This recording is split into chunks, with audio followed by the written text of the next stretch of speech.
जय जगन्नाथ सांग माने मोर आ गोटे नुआ ब्लॉग को आपण मानु स्वागत करुच्ची। आशा करुच्ची आपण भलरे थिबे। मु भी बहुत भलरे अछि। चलंतु आज गोटे सिंपल एंड टेस्टी आइटम टे बनवा दही बुंदी।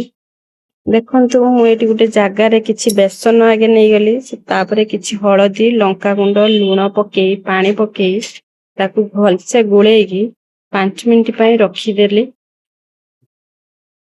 देखंतु बैटर टी के भलिया हेछि। बेसी मोटा करिवेनी कि बेसी पतला करिवेनी।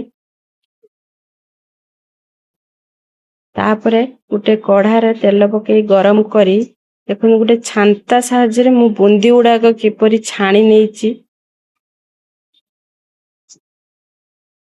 बुंदी उडा को भल से तेल रे देखंतु भासी उठलानी। ताकू छाणी गोटे जागा रे रखी नबा आगे।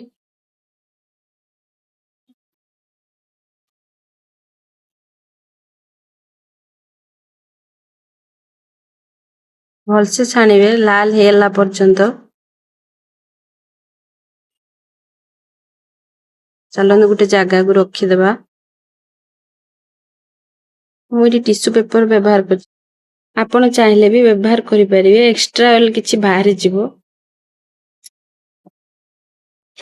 तापरे आ गोटे सेकेंड थरो मु नेली सेमिति भी पकेई कि पुणी आउ थरे भी छाणी की गोटे जागा रे रखी नेले।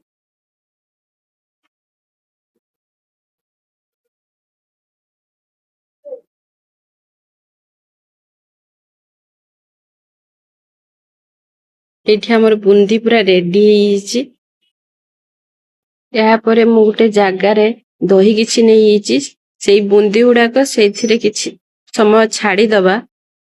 जिमिति भेदी जो बुंदीटा भल से देखन मु एठी गुड़ भी ऐड कर देली। आपण चाहिले भी अलगा चीनी ऐड करि परिबे। सेथिरे छुंको दबा पई मु एठी भृषण पत्र सुखला लंका फुटण किछि पकेई से छुंको को सब नै दही साथिरे ऐड कर दबा। एठी हमर पूरा रेडी हे गला दही बुंदी। आपण माने भात सहित भी खाई परिबे गरम दिन रे।